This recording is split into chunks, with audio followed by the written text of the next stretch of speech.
चलिए जी, स्टार्ट कर रहे हैं। तो बेसिकली अभी तक हम लोगों ने scope of income tax last class में थोड़ा सा डिस्कस किया था। एक ओवरव्यू लिया था कि स्कोप ऑफ इनकम टैक्स क्या है, राइट। दोबारा से एक बार स्टार्ट करते हैं।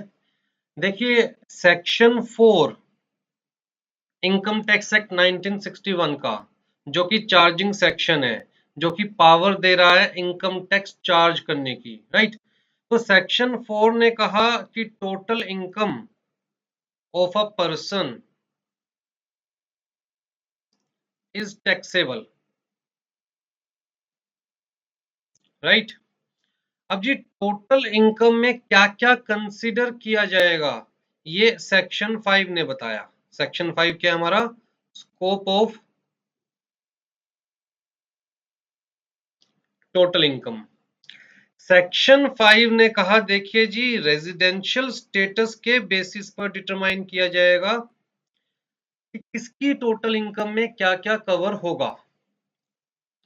तो सेक्शन 5 ने कहा कि रेजिडेंशियल स्टेटस हम तीन कैटेगरीज में डिवाइड कर सकते हैं, या तो resident and ordinary resident in India, या फिर resident but not ordinarily resident in India, या फिर नॉन रेजिडेंट।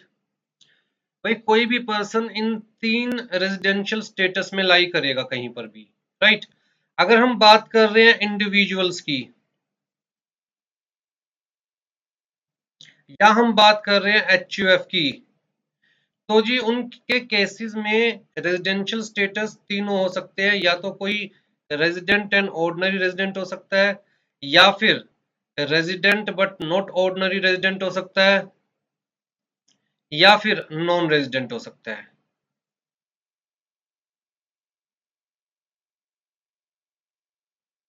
ठीक है जी। लेकिन अगर हम अदर पर्सन्स की बात करते हैं, इनको छोड़कर अदर पर्सन्स,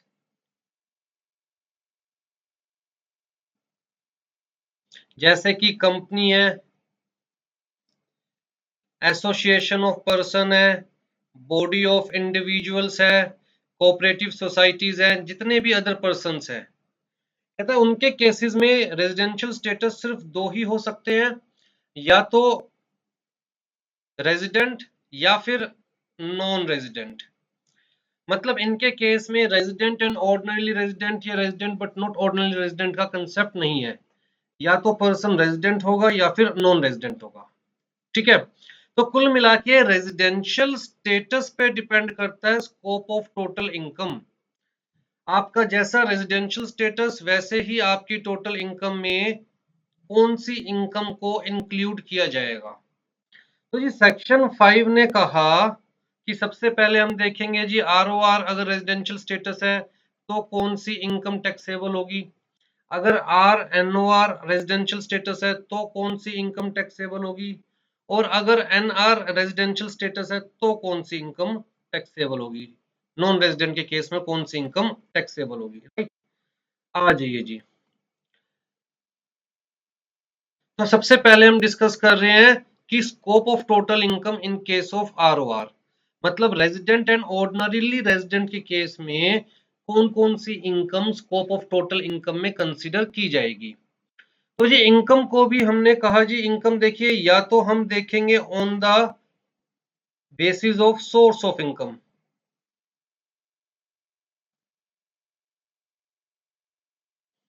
या फिर on the basis of receipt of income.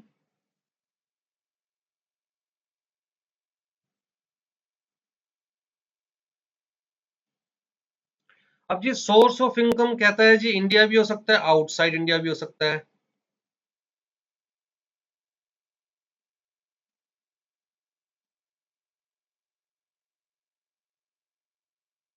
Source of income का मतलब क्या है कि इनकम एक्रू और अराइज और डीम टू एक्रू और अराइज। इनकम एक्रू या अराइज, या फिर डीम्ड टू एक्रू या अराइज इन इंडिया या आउटसाइड इंडिया। उसके अलावा जी receipt of income in India या आउटसाइड इंडिया।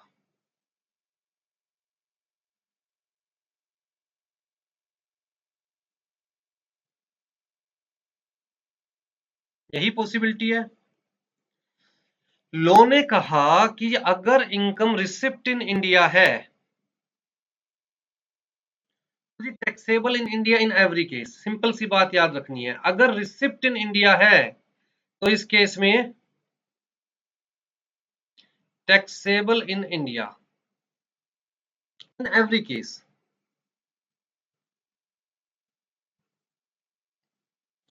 इसी तरह अगर सोर्स ऑफ इनकम इंडिया है, मतलब इनकम एक्रू और अराइज और डीम टू एक्रू और अराइज इन इंडिया, तो जी taxable in India in every case, चाहे आरओआर है, चाहे आरएनओआर है, चाहे एनआर है। तो जी हमें अल्टीमेटली फाइंड आउट क्या करना है कि जी अगर इनकम एक्रू और अराइज आउटसाइड इंडिया है तो किस केस में टैक्सेबल होगी, या इनकम रिसीव्ड आउटसाइड इंडिया है तो किस केस में टैक्सेबल होगी। बस ये दो चीज ही देखनी है। अगर इनकम एक्रू और अराइज या डीम टू एक्रू और arise in India taxable in India, income received in India taxable in India in every case. तो जी कहां पर हमें अपना माइंड चलाना है, अगर इनकम एक्रू और अराइज और आउटसाइड इंडिया है या रिसीव्ड आउटसाइड इंडिया, तो यहां पर हमें अपना माइंड चलाना है कि क्या इंडिया में टैक्सेबल होगी या नहीं होगी, अगर होगी तो किस केस में टैक्सेबल होगी। ठीक है, तो एक तो ये फैक्ट हो गया हमारे पास। दूसरा फैक्ट ये हो गया कि जी आरओआर की world wide income taxable in India.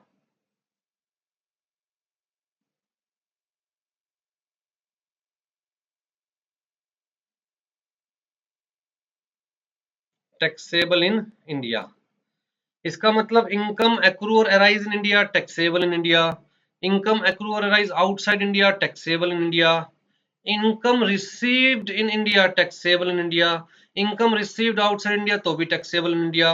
मतलब आरओआर के केस में तो world wide income is taxable in India. अब जी माइंड कहाँ अप्लाई करना है, कहता है जी आर एन ओ आर के केस में या एन आर के केस में। Again R N O R और एन आर के केस में कब माइंड अप्लाई करना है, कहता है जी जब इनकम एक्रू और arise outside India. Income accrue या अराइज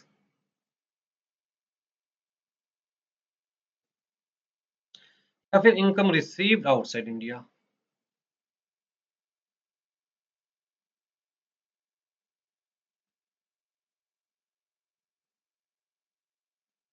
क्यों, कहता है आरओआर की तो सारी इनकम इंडिया में टैक्सेबल है, माइंड अप्लाई करना ही नहीं है। इनकम जो इंडिया में रिसीव हुई है हर केस में टैक्सेबल इन इंडिया है, माइंड अप्लाई करना ही नहीं है। Income accrue arise deem to accrue arise in India है, हर केस में टैक्सेबल इन इंडिया है, माइंड अप्लाई करना ही नहीं है। तो माइंड सिर्फ यहां अप्लाई करना है। ठीक है जी, तो जी सबसे पहले आरओआर के केस में कहता है इनकम रिसीव्ड और deem to received in India taxable in India, income accrue और अराइज या डीम टू एक्रू और arise in India taxable in India, income accrue और arise outside India taxable in India. Simple सी बात। ठीक, तो ये तीनों इनकम टैक्सेबल इन इंडिया है। तो इसका मतलब in case of ROR world wide income is taxable in India whether the source of income is situated in India और outside India, income is received in India और outside India. आपसे पूछा जाए जी mister x जो कि resident है, और and ordinary resident है इंडिया में। अब जी मिस्टर एक्स की कोई प्रॉपर्टी है, मान के चलते हैं यूएसए में,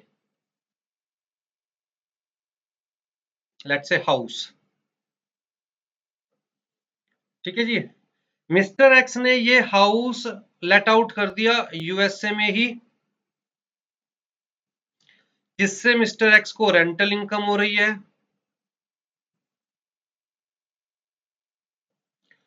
मिस्टर एक्स ये रेंट भी कहां रिसीव कर रहे हैं, कहते हैं रेंट भी रिसीव्ड इन यूएसए।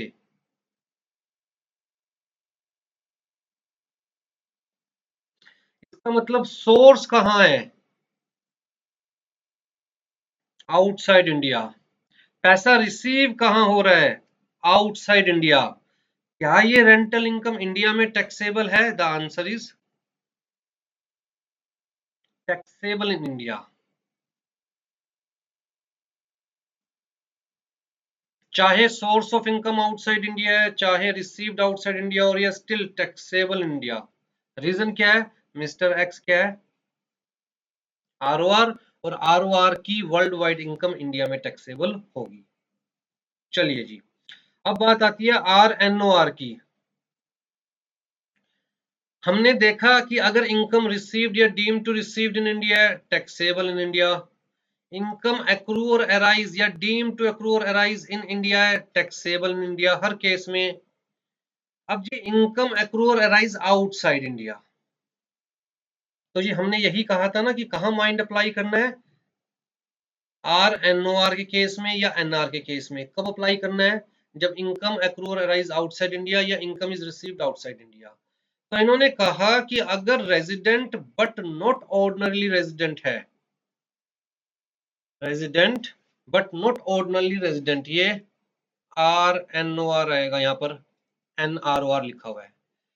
तो लॉ ने कहा जी आउटसाइड इंडिया अगर कोई इनकम एक्रू या अराइज हो रही है तो इंडिया में कब टैक्सेबल होगी, if derived from business controlled in India या प्रोफेशन सेटअप इन इंडिया। इसका मतलब अगर कोई resident but not ordinary resident, resident but not ordinary resident कहता है जी यूएसए में बिजनेस कर रहा है,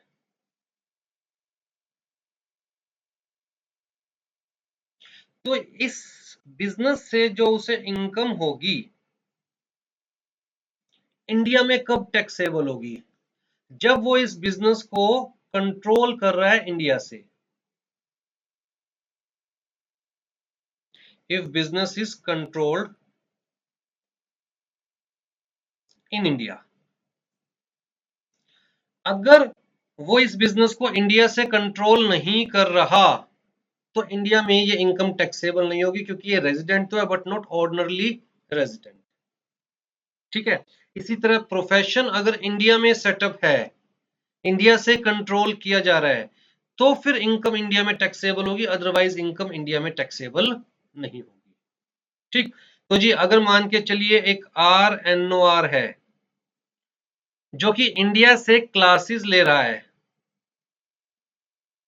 कहां पर, कहता है यूएसए में। आजकल तो ऑनलाइन क्लासेस चलती है, तो यूएसए में क्लासेस ली जा सकती है इंडिया में बैठे बैठे। The answer is yes.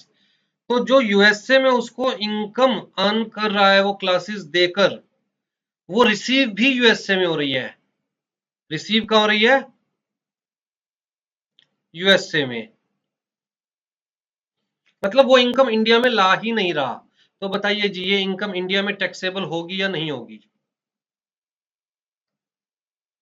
एक resident and not ordinary resident India से क्लासेस ले रहा है ऑनलाइन, कहां पर, यूएसए में। मतलब जितने भी स्टूडेंट्स हैं सब यूएसए के हैं, यूएसए में बैठ के क्लासेस अटेंड करते हैं, और जो उसको फीस रिसीव हो रही है वो भी यूएसए में रिसीव हो रही है। मतलब यूएसए में उसने अपना अकाउंट ओपन करवा रखा है किसी बैंक के अंदर, तो इंडिया में उसे फीस भी रिसीव नहीं हो रही। तो जो उसकी इनकम ये हो रही है रिसीव्ड इन यूएसए, क्या इंडिया में टैक्सेबल है या नहीं है। किस बेसिस पर, यहाँ पर सिर्फ कंट्रोल की बात है। ये तो ऐसा प्रोफेशन है which is set up in India, India में ही तो सेटअप है उसका, इंडिया से ही तो रन कर रहा है। तो सोर्स ऑफ इनकम क्या हो गई, मतलब डायरेक्ट बिजनेस कनेक्शन हुआ नहीं हुआ इंडिया के अंदर।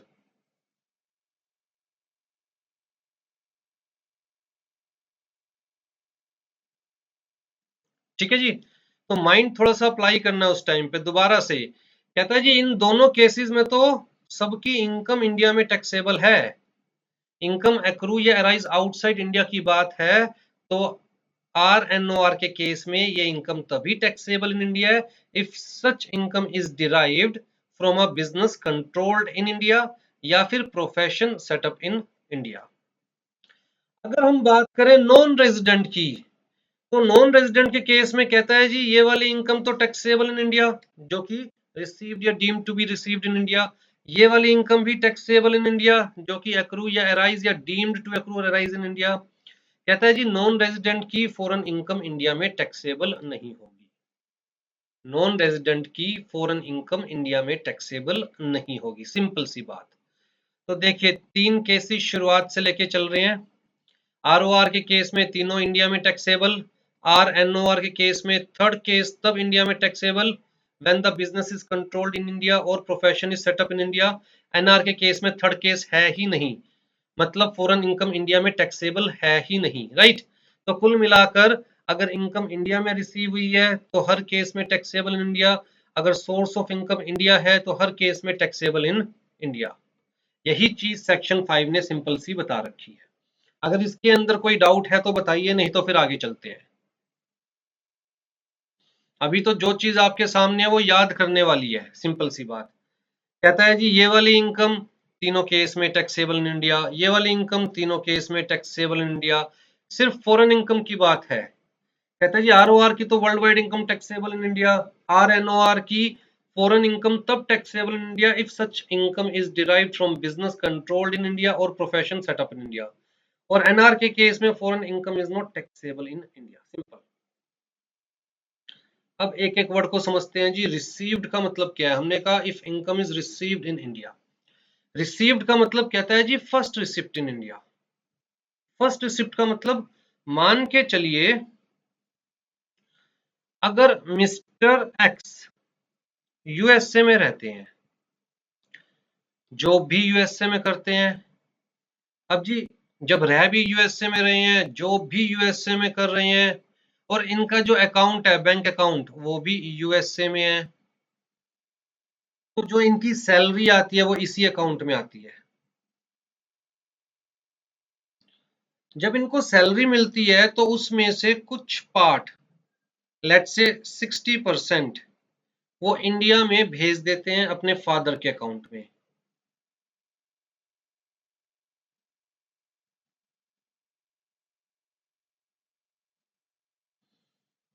60% इनकम, क्योंकि फैमिली इंडिया में रहती है तो भैया फैमिली का पेट भरना है, तो 60% इनकम कहाँ भेज देते हैं? अपने फादर के अकाउंट में इन इंडिया।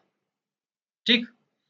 अब बताइए जी ये 60% जो इनकम इंडिया में रिसीव हुई है फादर को, वेदर टैक्सेबल और नॉट इन इंडिया। जब ये यूएसए में ही रह रहे हैं तो मैं क्या कह रहा हूं, ये रहते ही यूएसए में है तो इंडिया के लिए क्या हो गए? Non resident. इनकम रिसीव भी कहां हो रही है? Outside India. लेकिन इसमें से 90% इनकम, 60% इनकम अपने फादर को इन इंडिया सेंड कर रहे हैं ये, तो 60% कहां पर रिसीव हो रही है? इंडिया में। तो बताइए इंडिया में ये इनकम टैक्सेबल है या नहीं है? और अगर टैक्सेबल है तो मिस्टर एक्स के हैंड्स में टैक्सेबल है या फादर के हैंड्स में टैक्सेबल है?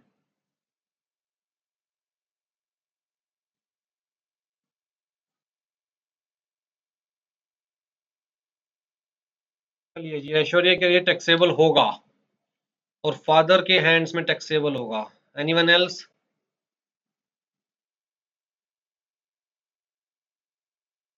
यहां पर क्या मैंने क्लियर नहीं लिखा हुआ कि इनकम ऑलरेडी कहां पर रिसीव हो चुकी है? यूएसए में। तो जब हम रिसीव्ड की बात करते हैं we talk about the first receipt, we talk about the first receipt. एक बार यहां रिसीव्ड हो गई, दिस इज फर्स्ट रिसिप्ट। एक बार यहां रिसीव्ड हो गई, उसके बाद इंडिया में क्या रिसीव्ड मानी जाएगी? The answer is no, this is not received in India.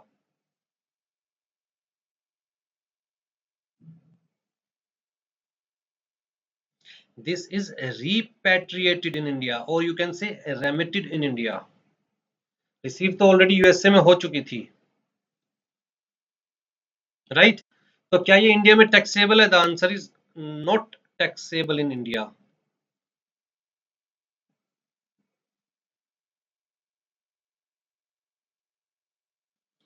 अच्छा, इसी टाइप का दूसरा एग्जांपल देता हूं फिर आपको क्लियर हो जाएगा।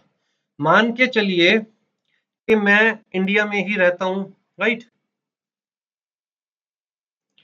इंडिया में ही जॉब कर रहा हूँ, इंडिया में ही अर्न कर रहा हूँ, इंडिया में ही मेरा अकाउंट है जिसके अंदर मेरी सैलरी आती है। अब जी उस सैलरी में से मान के चलते हैं 5,000 रुपीज मैं अपनी वाइफ को देता हूँ।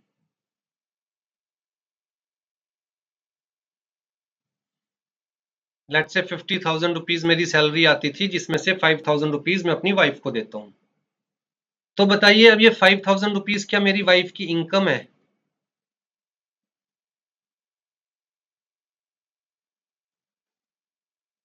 क्या ये 5,000 रुपीज मेरी वाइफ की इनकम है? अगर यस, तो वाइफ के हैंड्स में टैक्सेबल है। अगर नो, तो वाइफ के हैंड में टैक्सेबल नहीं है। भाई जो मुझे सैलरी मिली, मेरे हाथ में ये क्या थी? Income, first receipt. वाइफ के हाथ में थोड़ी ना फर्स्ट रिसिप्ट है। रिसीव करने के बाद उसमें से कुछ मैंने एप्रोप्रिएट किया है। This is appropriation of income, right? तो यहां पर भी तो सेम सिनेरियो था कि ऑलरेडी मिस्टर एक्स को इनकम रिसीव हो चुकी थी, उसमें से कुछ उसने फादर को ट्रांसफर किया है, फादर को दिया है। तो फादर के हाथ में क्या है? वो इनकम है। The answer is no. Income किसके हाथ में थी? मिस्टर एक्स के हाथ में। कहां पर रिसीव हुई थी? यूएसए में। इंडिया में जो रिसीव हुआ है, क्या वो इनकम है? The answer is no. Clear है जी? तो रिसिप्ट का मतलब first receipt after income comes into existence by और on behalf of person who earn that income. अच्छा, यहीं पर मैं थोड़ा सा एग्जांपल अगर चेंज कर दूं, मान के चलिए कि भैया मिस्टर एक्स यूएसए में काम कर रहे हैं, लेकिन इनकी सैलरी कहां पर आ रही है? इंडिया में, डायरेक्टली फादर के अकाउंट में। डायरेक्टली फादर के अकाउंट में।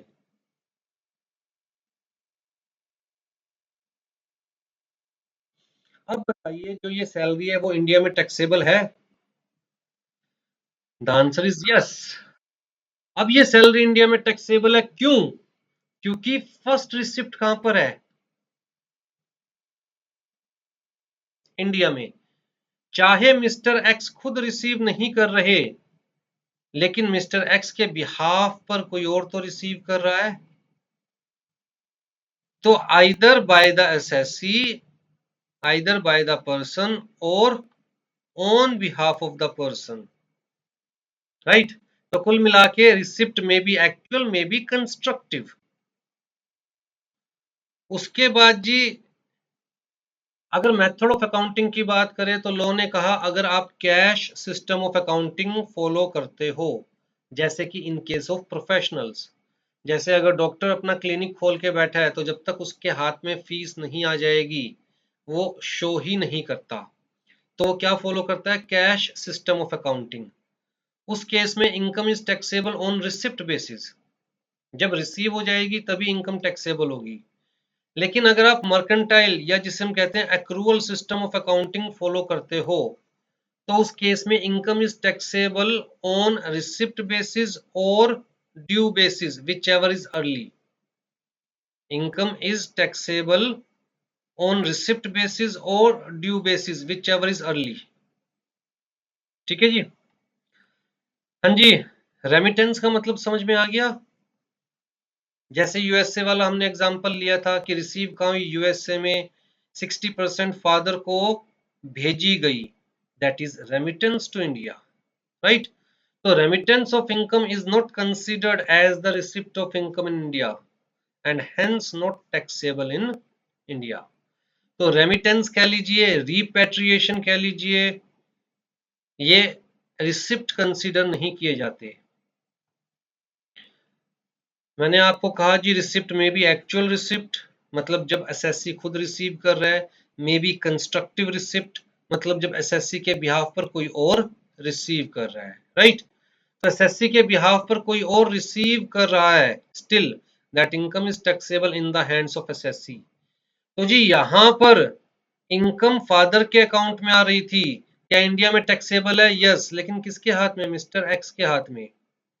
फादर के हाथ में टैक्सेबल नहीं है, मिस्टर एक्स के हाथ में।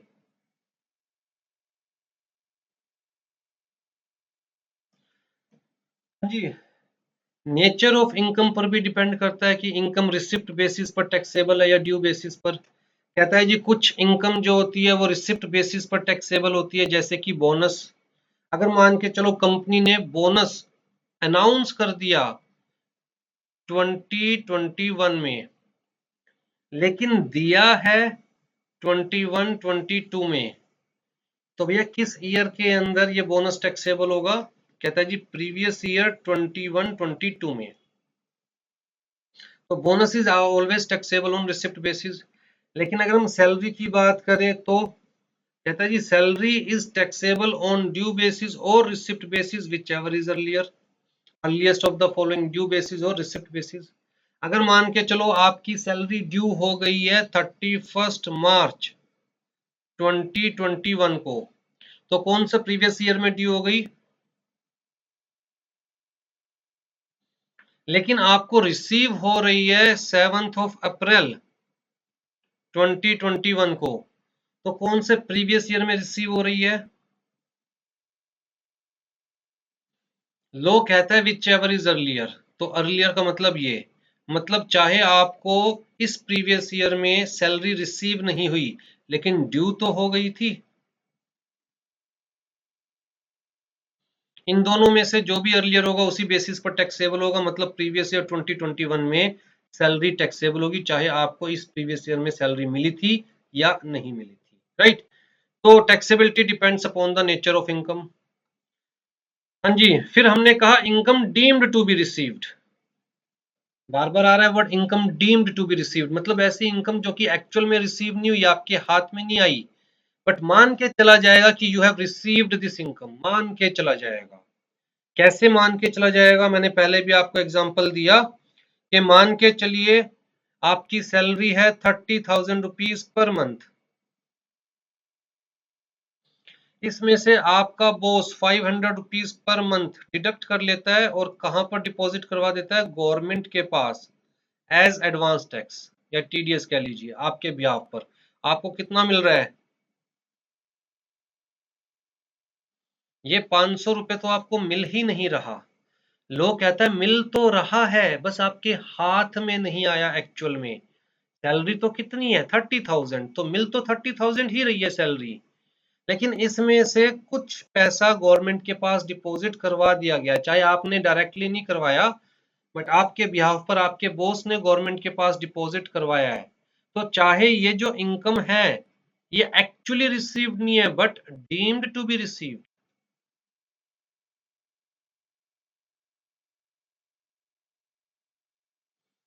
इसका इफेक्ट क्या होगा? इफेक्ट ये होगा कि जब साल के आखिर में आप अपनी इनकम जोड़ोगे तो आप 29,500 इंटू में 12 ऐसे कैलकुलेट नहीं करोगे। आप कैसे कैलकुलेट करोगे? 30,000 इंटू में 12। आप ये नहीं कह सकते मेरे हाथ में तो 29,500 आए हैं, लोग कहेगा भैया ये भी तो आपके ही थे।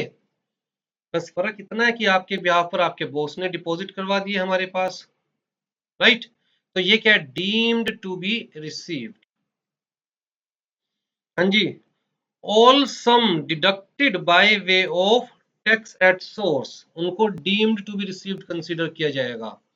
Taxes paid by employer on behalf of the employee, आप कहीं जॉब करने जाते हो, आपका एम्प्लॉयर कह रहा है कि भैया आपको 30,000 रुपीज दिए जाएंगे और ये जो पैसा है ये क्या है? टैक्स फ्री, मतलब इस सैलरी के ऊपर आपको कोई टैक्स पे नहीं करना। पहले तो ये बताइए कि क्या ये अलाउड है? क्या टैक्स फ्री सैलरी दी जा सकती है किसी को? टैक्स फ्री सैलरी पॉसिबल है? The answer is no. Tax कोई पर्सनल मैटर नहीं है कि कोई देगा कोई नहीं देगा, राइट। ये तो एक फाइनेंशियल चार्ज है एनफोर्सेबल बाय अप्रोप्रिएट लॉ। तो ये अगर एम्प्लॉयर आपको कह रहा है कि जी आपको इस सैलरी पे टैक्स पे नहीं करना, तो इसका मतलब कौन पे करेगा? एम्प्लॉयर पे करेगा, पर पे करेगा।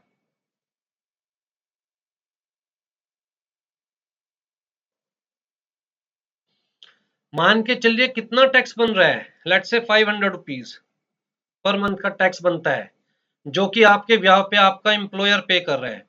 तो लोग कहता है भैया आपकी सैलरी 30,000 नहीं है बल्कि 30,500 है। ये 500 भी तो आपका बर्डन है जो कौन उठा रहा है? आपका बोझ कौन उठा रहा है अपने कंधों पर? एम्प्लॉयर। तो आपको सिर्फ 30,000 थोड़ी ना मिल रहे हैं, 500 रुपए जो आपकी जेब से जाने चाहिए थे वो आपका एम्प्लॉयर पे कर रहा है, वो भी तो आपके लिए बेनिफिट है। तो टोटल एम्प्लॉयर आपको कितना बेनिफिट दे रहा है? तो चाहे ये पैसा आपके हाथ में एक्चुअली रिसीव्ड नहीं है but deemed to be received.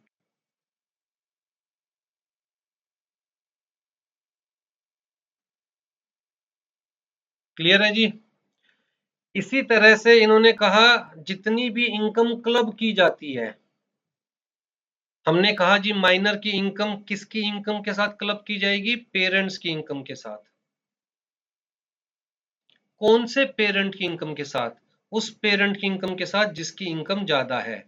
तो जी मदर की इनकम फाइंड आउट की जाएगी, फादर की इनकम फाइंड आउट की जाएगी, जिसकी भी इनकम ज्यादा है उसकी इनकम के साथ इस माइनर की इनकम क्लब कर दी जाएगी। मान के चलते हैं फादर की इनकम ज्यादा है, तो जी फादर की कितनी इनकम है पूरे साल की? लेट से 5 लाख रुपए। माइनर की कितनी इनकम है जो क्लब की जा रही है फादर की इनकम के साथ? लेट से 1 लाख रुपीज। तो फादर की टोटल टैक्सेबल इनकम कितनी हो गई? 6 लाख रुपीज। लो कहता है ये चाहे फादर के हाथ में नहीं आई directly but deemed to be received consider की जाएगी in the hands of father, जिसके ऊपर फादर को टैक्स पे करना पड़ेगा। इसी तरह एनी अमाउंट अनएक्सप्लेन्ड या अनरिकॉर्डेड इन्वेस्टमेंट्स या इनकम। लोग कहता है भैया या तो आपके पास अगर कोई इनकम है तो उसकी एक्सप्लेनेशन होनी चाहिए वो कहां से आई। ऐसा नहीं है ना आपके घर कभी इनकम टैक्स का छापा पड़ता है, रेड पड़ती है और आपकी जो अलमीरा है उसमें से लेट से 10 लाख रुपीस निकलते हैं कैश। अब जी अथॉरिटीज तो पूछेगी ना ये कहां से आए। आप कहते हो मुझे नहीं पता जी, पता नहीं, मैंने तो आज तक चेक ही नहीं किया, इसमें 10 लाख रुपए पड़े हैं, मुझे तो पता ही नहीं था। हो सकता है दिवाली वाले दिन लक्ष्मी माता आके रख गई हो। लोग कहता है अगर आपके पास एक्सप्लेनेशन नहीं है तो भी हम आपको इसको आपकी इनकम कंसीडर करेंगे। आप कह रहे हो आपने ये इनकम रिसीव नहीं करी तो कोई बात नहीं, deemed to be received consider की जाएगी। इसी तरह अनरिकॉर्डेड इन्वेस्टमेंट्स है या इनकम है, मतलब आपके पास लेट से शेयर्स पाते हैं 10 लाख रुपए के। लोग कहेगा भैया ये 10 लाख रुपए जो शेयर्स में इन्वेस्ट करे थे कहां से आए? आप कहोगे जी पता नहीं कहां से आए थे, हवा चली थी और 10 लाख रुपए उड़ते उड़ते मेरे घर पे आ गए तो मैंने उनके शेयर्स परचेज कर लिए। कोई बात नहीं, अब ये इनकम आपकी कंसीडर की जाएगी चाहे आपने रिसीव नहीं करी, आपके अकॉर्डिंग तो पता ही नहीं ना कहां से है, रिसीव नहीं करी तब भी deemed to be received consider की जाएगी। ठीक है, ये तो जनरल एग्जांपल्स हो गए। उसके अलावा जी सेक्शन 7, ध्यान दीजिएगा, अब हम किसकी बात कर रहे हैं? सेक्शन 7 की। अभी तक कौन कौन से सेक्शंस पढ़े हम लोगों ने? हमने कहा जी सेक्शन 3 प्रीवियस ईयर की डेफिनेशन 102 तो आपको पता ही है। Section 4 scope of total income, section sorry charge of income, section 5 scope of total income, section 6 मैंने आपको बताया कि यहां पर रेजिडेंशियल स्टेटस फाइंड आउट किया जाएगा। अब किस पे आ गए हम? सेक्शन 7 पे। अभी सेक्शन 6 हमने नहीं पढ़ा, वो नेक्स्ट क्लास में चल पढ़ेंगे। अब किस पे आ गए? सेक्शन 7 पे, जो क्या बता रहे हैं हमें? Income deemed to be received.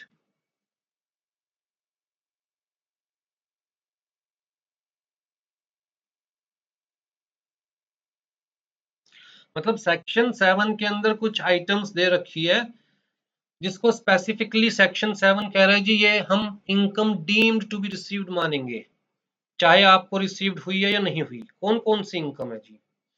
सबसे पहला कहता है जी employer's contribution to recognised provident fund in excess of 12% of the salary of the employee.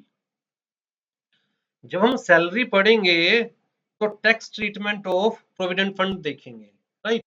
तो प्रोविडेंट फंड अलग अलग टाइप के होते हैं, जैसे कि unrecognised provident fund, recognised provident fund, उसके बाद पब्लिक प्रोविडेंट फंड, उसके बाद स्टैट्यूटरी प्रोविडेंट फंड, अलग अलग टाइप के प्रोविडेंट फंड्स होते हैं, राइट?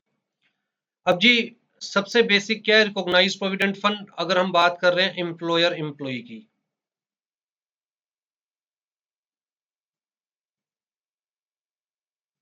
ये किस केस में है?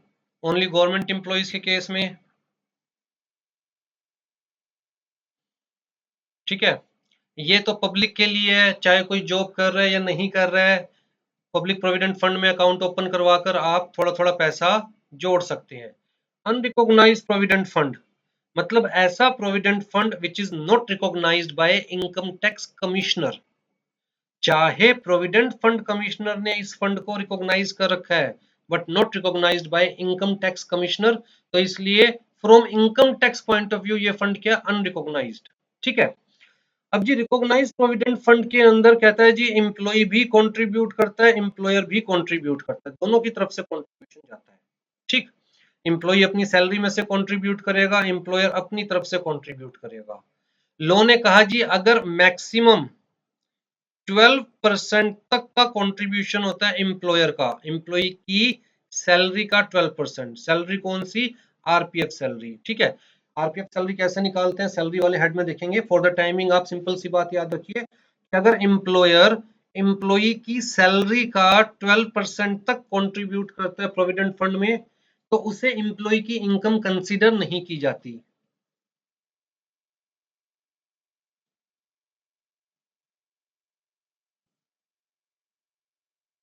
इन द हैंड्स ऑफ एम्प्लॉय। ठीक है, लेकिन अगर 12% से ज्यादा कंट्रीब्यूट करता है तो जो एक्सेस वाला पार्ट है उसे एम्प्लॉय की इनकम कंसीडर किया जाता है। राइट, तो ये अगर employer contribution is in excess of 12% of employee salary,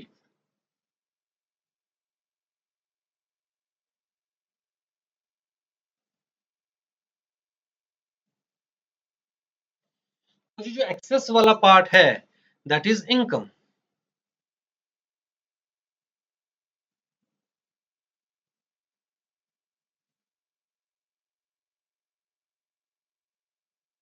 income का मतलब shall become the part of salary of employee।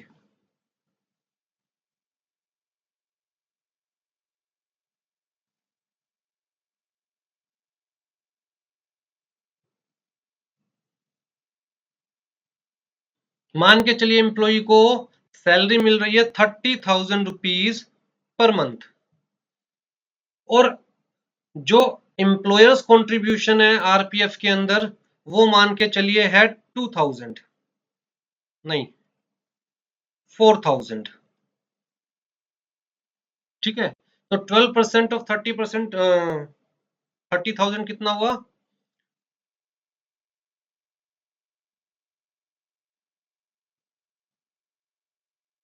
3,600। तो ये जो एक्सेस वाला अमाउंट है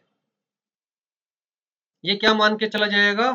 part of salary of employee. तो एम्प्लॉय की सैलरी 30,000 नहीं बल्कि 30,400 कंसीडर की जाएगी।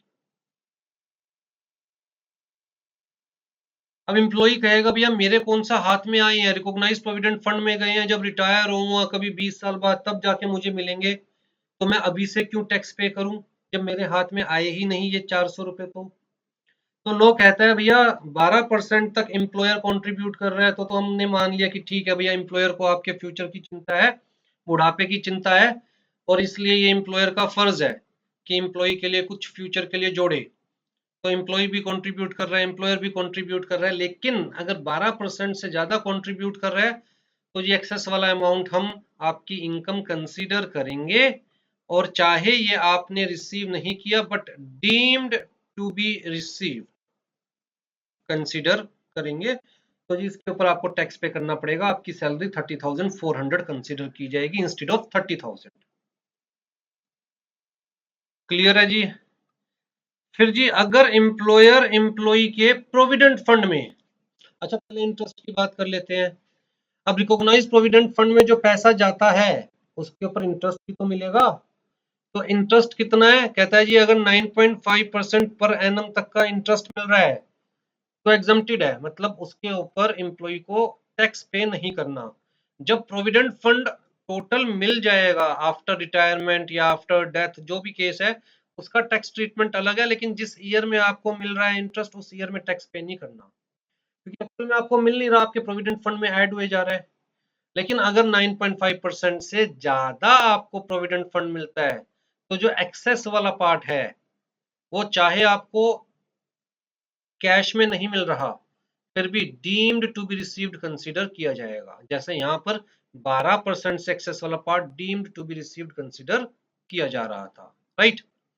फिर जी अगर मान के चलिए आप जिस ऑर्गेनाइजेशन में काम कर रहे हैं उस ऑर्गेनाइजेशन के अंदर एक प्रोविडेंट फंड तो है जहां पर पैसे कट के जाते हैं, एम्प्लॉयर भी कंट्रीब्यूट करता है, एम्प्लॉय भी कंट्रीब्यूट करता है, ये प्रोविडेंट फंड कमिश्नर के पास रिकॉग्नाइज्ड है,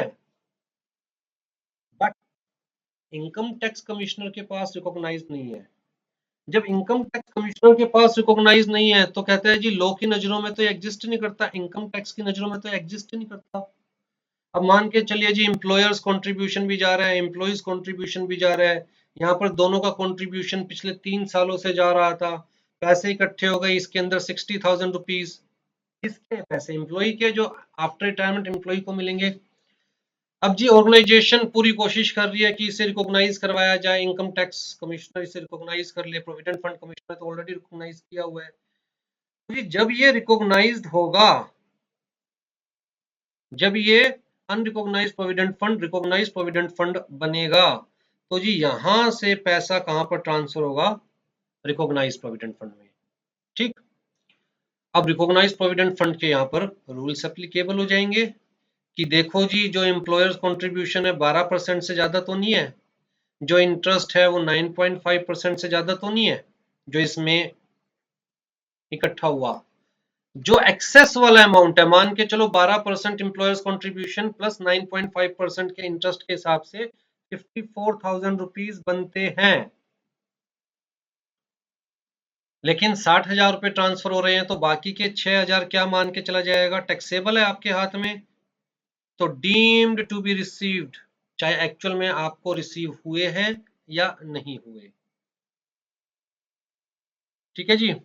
उसके अलावा फिर जी पेंशन फंड के अंदर, पेंशन स्कीम के अंदर अगर एम्प्लॉयर कंट्रीब्यूट कर रहा है on behalf of the employee तो जी वो भी डीम्ड टू बी रिसीव्ड माना जाएगा in the hands of the employee. वो बात अलग है कि सेक्शन 80 CCD मतलब ग्रोस डिडक्शन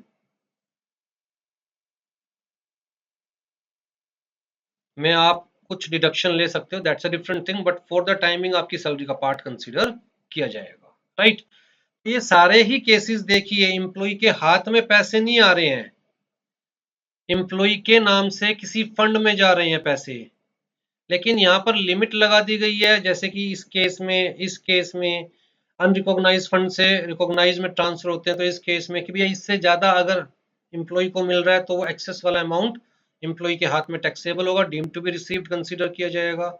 इसी तरह यहाँ पेंशन स्कीम में पैसे जा रहे हैं, बेचारे एम्प्लॉय के हाथ में थोड़ी ना आ रहे हैं, जब एम्प्लॉय रिटायर होगा तब उसे पेंशन मिलेगी तब जाके उसके हाथ में आएंगे, लेकिन अगर एम्प्लॉयर कंट्रीब्यूशन हो रहा है पेंशन स्कीम में तो deemed to be received in the hands of employee consider किया जाएगा। कोई डाउट हो तो बताइए। अपनी तरफ से मैं बिल्कुल स्लो स्लो चल रहा हूं। हाँ जी। फिर सेक्शन 8, अब किसके ऊपर आए हम, सेक्शन 8 के ऊपर।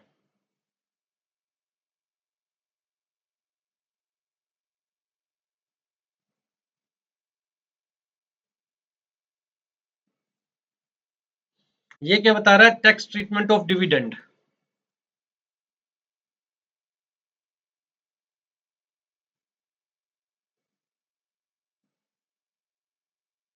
Tax treatment of dividend. अब जी डिविडेंड, पहली चीज तो दिमाग में क्लियर कीजिए कि जो कंपनी लॉ के पॉइंट ऑफ व्यू से डिविडेंड का मतलब है, इनकम टैक्स के पॉइंट ऑफ व्यू से एग्जैक्टली सेम मतलब डिविडेंड का नहीं है। अब जी डिविडेंड दो तरह से हो सकते हैं, या तो फाइनल डिविडेंड या इंटरम डिविडेंड। फाइनल डिविडेंड का मतलब कहता है जी देखिए पूरा फाइनेंशियल ईयर खत्म हो चुका है, उसके बाद एनुअल जनरल मीटिंग बुलाई गई मेंबर्स की, अब जी फाइनेंशियल ईयर में कितना प्रॉफिट हुआ उसके हिसाब से बोर्ड ऑफ डायरेक्टर्स ने डिविडेंड रिकमेंड किया, जो कि एनुअल जनरल मीटिंग के अंदर मेंबर्स अप्रूव करेंगे। बोर्ड ऑफ डायरेक्टर्स क्या करेंगे? रिकमेंड, और मेंबर्स क्या करेंगे? ठीक है। और लॉ कहता है कि एक बार डिविडेंड डिक्लेयर कर दिया तो कर दिया। सलमान खान वाली बात हो गई कि कंपनी ने एक बार डिविडेंड देने का कमिटमेंट कर दिया, एक बार डिविडेंड डिक्लेयर कर दिया तो कर दिया, अब कंपनी पीछे नहीं हट सकती। जब कंपनी पीछे ही नहीं हट सकती तो ये पक्का है कि डिविडेंड मिलेगा ही मिलेगा।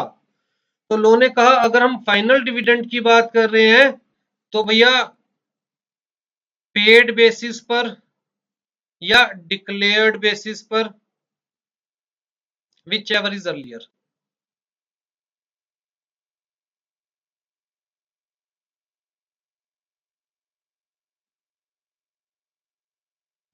पेड बेसिस पर या डिक्लेयर्ड बेसिस पर, which ever is earlier, dividend shell be taxable. ठीक है। लेकिन अगर इंटरम डिविडेंड की बात करें, इंटरम डिविडेंड किस चीज पर बेस्ड होता है? कहता है जी जो करंट प्रॉफिट फिलहाल कंपनी का चल रहा है, अभी फाइनेंशियल ईयर पूरा नहीं हुआ, अभी हाफ ईयर ही खत्म हुआ है, लेकिन कंपनी को लगता है कि यार अच्छा खासा प्रॉफिट हो रहा है इस साल, और पूरे साल में अगर अंदाजा लगाए तो इतना प्रॉफिट हो जाएगा, और इसके हिसाब से पहले ही डिविडेंड डिक्लेयर कर दिया। इसे बोलते हैं interim dividend between the financial year.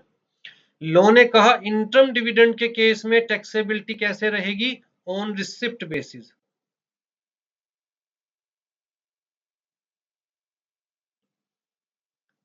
Interim dividend के केस में टैक्सेबिलिटी क्या रहेगी? On receipt basis. यहां पर ऑन पेड बेसिस और declared basis, whichever is earlier.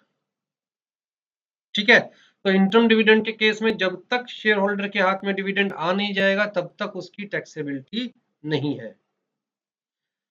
For the purpose of inclusion in the total income of the assessee, any dividend declared by the company or declared or distributed or paid by the company shall be deemed to be the income of the previous year. कौन से previous year में income consider की जाएगी? In which it is so declared or distributed or paid. ठीक है जी। तो whichever is earlier. लेकिन इंटरम डिविडेंड के पॉइंट ऑफ व्यू से बात करें तो कहता है जी shall be deemed to be the income of the previous year in which amount of such dividend is unconditionally made available by the company to the member who is entitled to it. तो interim dividend on receipt basis और final dividend on declared or distributed or paid basis whichever is earlier. ठीक है। तो अगर declared हो गया 2020-21 में, लेकिन पे किया गया डिविडेंड 21-22 में, तो जी डिक्लेयर तो यहां हो चुका था ना, तो इस प्रीवियस ईयर में आपकी टोटल इनकम का पार्ट कंसीडर किया जाएगा dividend, and you have to pay the taxes. Clear है जी? पहले यहां तक बताइए, सेक्शन 5 में कोई डाउट हो, सेक्शन 6 में कोई, 7 में कोई डाउट हो, सेक्शन 8 में कोई डाउट हो? सेक्शन 7 ये आपके सामने है।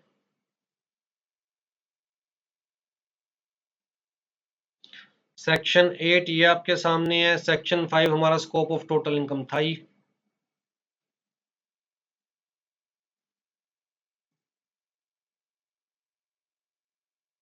कोई डाउट नहीं है? बड़े ही खतरनाक स्टूडेंट्स हैं। आ जाइए जी, आ जाइए।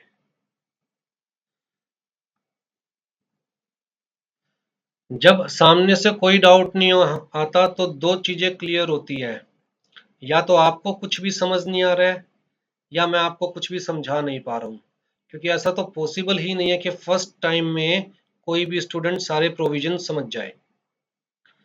चलिए जी, section 9, income deemed to accrue और अराइज इन इंडिया। अब हमने देख लिया income deemed to received in India. अब सेक्शन 9 किसके बारे में बात कर रहा है? इनकम डीम्ड टू एक्रू और अराइज इन इंडिया।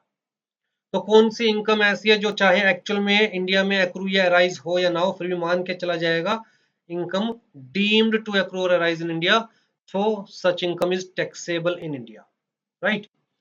सबसे पहला कहता है ऑल इनकम एक्रूइंग और अराइजिंग वेदर डायरेक्टली और इनडायरेक्टली टू और फ्रॉम एनी बिजनेस कनेक्शन। बड़ी लंबी चौड़ी चौड़ी टर्म है ये बिजनेस कनेक्शन।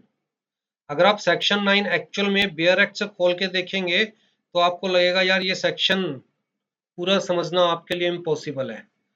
क्या बिजनेस कनेक्शन कंसीडर किया जाएगा, क्या बिजनेस कनेक्शन कंसीडर नहीं किया जाएगा, बड़ी लंबी चौड़ी टर्म है। लेकिन अगर बिजनेस कनेक्शन इंडिया में है तो जी इनकम टैक्सेबल इन इंडिया। इसी तरह अगर प्रॉपर्टी जैसे कि हाउस इंडिया में है, तो मैंने एग्जांपल दिया था ना मिस्टर एक्स का घर यूएसए में है, रेंट भी यूएसए में मिल रहा है, तो वो वाला एग्जांपल तो क्या था कि भैया अगर आरओआर का केस है। लेकिन अगर घर इंडिया में है, मिस्टर एक्स कौन है, नॉन रेजिडेंट फॉरनर, घर कहां पर है, इंडिया में। मिस्टर एक्स ने मिस्टर वाई को ये घर रेंट पे दिया। मिस्टर वाई भी कौन थे, नॉन रेजिडेंट, मिस्टर एक्स के बगल में ही रहते थे, पड़ोस में ही रहते थे, राइट। तो एक नॉन रेजिडेंट ने एक नॉन रेजिडेंट को घर रेंट पे दिया। घर कहां पर है, इंडिया में। मिस्टर वाई इंडिया में घूमने आना चाह रहे थे, मिस्टर वाई पूरे 1 महीने के लिए इंडिया में आ रहे थे। तो मिस्टर एक्स से पूछा कि यार आपका घर है इंडिया में, अगर खाली हो तो 1 महीने के लिए मुझे रेंट पे दे दीजिए, होटल में रहूंगा तो महंगा पड़ेगा। तो मिस्टर एक्स ने मिस्टर वाई को यूएसए में ही ये एग्रीमेंट हुआ, यूएसए में ही मिस्टर वाई ने मिस्टर एक्स को कंसीडरेशन दे दी, मतलब वो कंसीडरेशन इंडिया में रिसीव्ड भी नहीं हुई, लेकिन घर तो इंडिया में है। अगर सोर्स ऑफ इनकम इंडिया है तो भैया बट ऑब्वियस सी बात है, एवरी केस में income shall be taxable in India, right.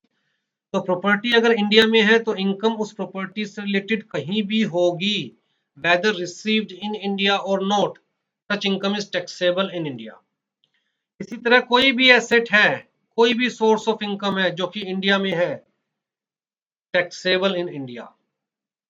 Transfer of capital asset जैसे कि लैंड है, जैसे कि शेयर्स हैं, ये सब क्या कैपिटल एसेट है। अगर ये इंडियन है, लैंड इंडिया में है, हाउस इंडिया में है, यहां पर तो मैंने रेंट की बात करी, यहां पर तो मैं ट्रांसफर की बात कर रहा हूं, राइट।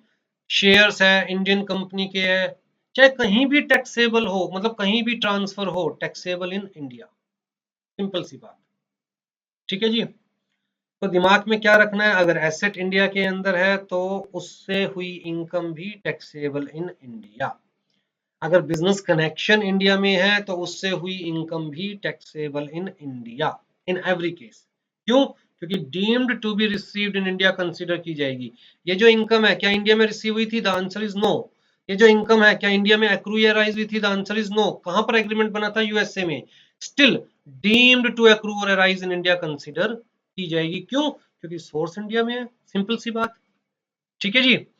फिर salary earned in India, law कहता है कि मिस्टर एक्स जो कि यूएसए के रेजिडेंट थे, यूएसए की कंपनी में काम कर रहे थे, उनको इंडिया भेजा गया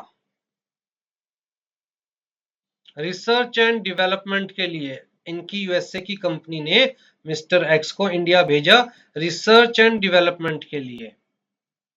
तो जी काम कहां कर रहे हैं, कहता है जी इंडिया में कर रहे हैं फिलहाल। सैलरी कहां पर मिल रही है इन्हें, इंडिया में मिल रही है फिलहाल, तो shall be taxable in India. तो अगर किसी भी सिचुएशन में salary is earned in India, must be taxable in India, चाहे सैलरी रेजिडेंट को मिल रही है, चाहे नॉन रेजिडेंट को मिल रही है, चाहे resident but not ordinary resident को मिल रही है, कोई फर्क नहीं पड़ता। इसी तरह ये बड़ा इंपॉर्टेंट है, ध्यान दीजिएगा। गवर्नमेंट ऑफ इंडिया अपने एम्प्लॉइज को आउट ऑफ इंडिया भेजती है, स्पेसिफिकली ब्यूरोक्रेट्स को, राइट। एम्बेसीज को आउटसाइड इंडिया भेजती है गवर्नमेंट ऑफ इंडिया। तो ये जो एग्जांपल है ये कहता है कि अगर गवर्नमेंट ऑफ इंडिया ने अपने किसी एम्प्लॉय को, वो एम्प्लॉय कौन होगा, सिटीजन ऑफ इंडिया,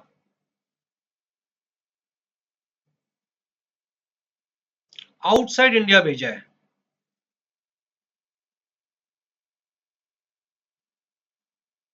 अब ये काम कहां कर रहा है बंदा, आउटसाइड इंडिया काम कर रहा है। पिछले 3 सालों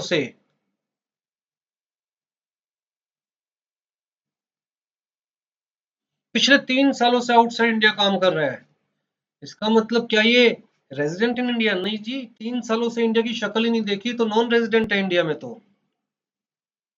और काम भी बाहर ही कर रहे हैं, सैलरी भी बाहर ही मिल रही है, लेकिन फिर भी मान के चला जाएगा कि इसकी सैलरी कहाँ एक्रू या राइज हो रही है, इन इंडिया।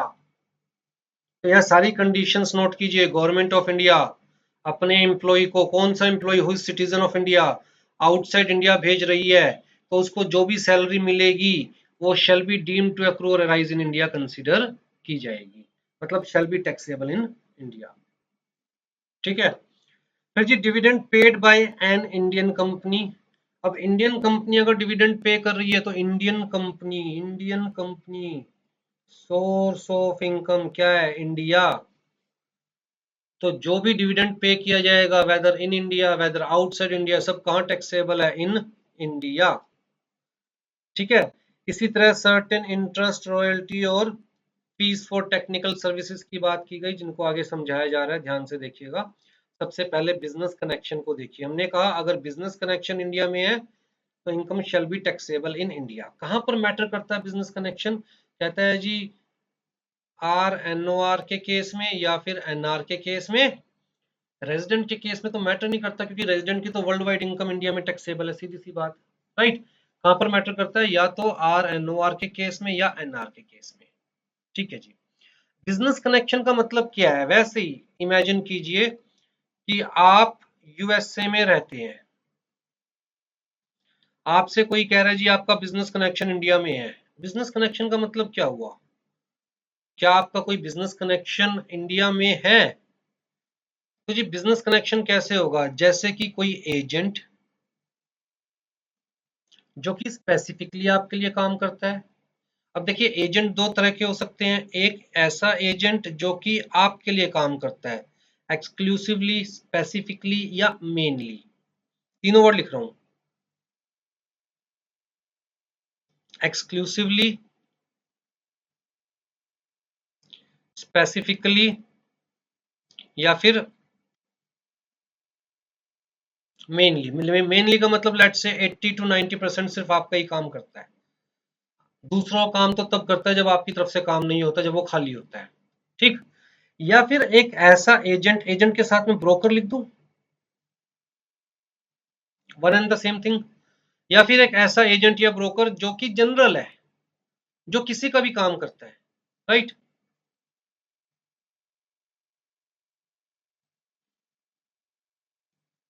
तो जी क्या ये आपका बिजनेस कनेक्शन है? The answer is no. क्यों? क्योंकि ये सिर्फ आपके लिए थोड़ी ना काम करता है। कोई भी इसके पास जाएगा एज ए एजेंट काम करेगा। जैसे कि मान के चलिए ये ट्रैवल एजेंट है। अब एक तो ट्रैवल एजेंट जो सिर्फ आपकी कंपनी के लिए ही काम करता है, आपकी कंपनी के एम्प्लॉइज बाहर जाते हैं, उनकी टिकट्स अरेंज करवाना, बाहर का पूरा अरेंजमेंट देखना, टूर पूरा सेटअप करना, सारा काम करता है। ये स्पेसिफिकली आपकी कंपनी का ही काम करता है। बड़ी कंपनी है, हजारों एम्प्लॉइज है, उन्हीं का काम बेचारे से हैंडल नहीं हो पाता, और किसी का काम क्या करेगा? तो ये तो एक्सक्लूसिवली, स्पेसिफिकली या मेनली आपके लिए हो गया। एक जी जनरल बुकिंग एजेंट है, जो टिकट बुक करता है। आप जाओगे तो आपकी भी टिकट बुक कर देगा, मैं जाऊंगा तो मेरी भी कर देगा, एक्स जाएगा तो एक्स भी कर देगा, वाई जाएगा तो वाई भी कर देगा। तो क्या इसे किसी स्पेसिफिक बंदे का बिजनेस कनेक्शन कंसीडर किया जाएगा? The answer is no. क्या इसे किसी बंदे का बिजनेस कनेक्शन कंसीडर किया जाएगा? The answer is.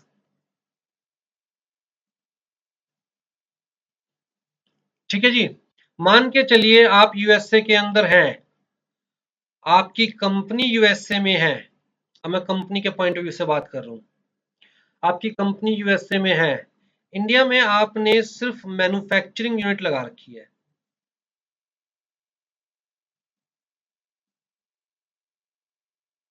इंडिया में तो सिर्फ मैन्युफैक्चर करते हो, रॉ मटेरियल को फिनिश गुड्स में कन्वर्ट करते हो, और फिर जब फिनिश गुड्स में कन्वर्ट हो जाते हैं तो वापस आप यूएसए में सामान को मंगा लेते हो।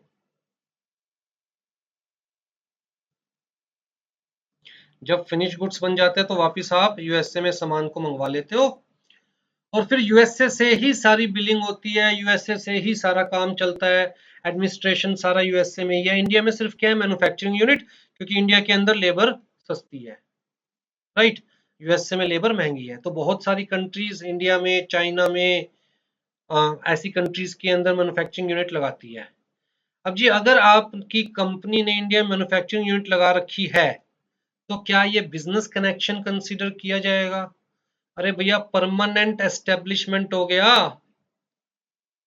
बकायदा फैक्ट्री लगा रखी है, और इससे बड़ा क्या बिजनेस कनेक्शन होगा? The answer is yes, business connection consider किया जाएगा।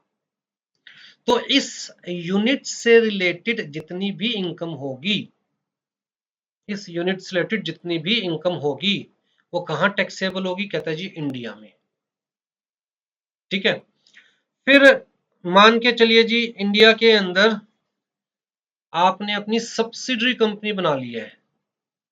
मेन कंपनी कहाँ है, पेरेंट कंपनी कहाँ है? यूएसए में। और इंडिया में इस पेरेंट कंपनी की सब्सिडरी कंपनी बना ली है। जैसे गूगल कहाँ है? यूएसए में। गूगल ने इंडिया में अपनी सब्सिडरी कंपनी बना ली है, और वो जो सब्सिडरी कंपनी है उसके थ्रू इंडिया में वर्क कर रही है, वर्किंग इन इंडिया। तो गूगल का क्या बिजनेस कनेक्शन इंडिया में कंसीडर किया जाएगा? The answer is yes. तो जी इस बिजनेस कनेक्शन, सब्सिडरी कंपनी की जो इनकम है वो इंडिया में टैक्सेबल होगी, पूरे गूगल की थोड़ी ना होगी।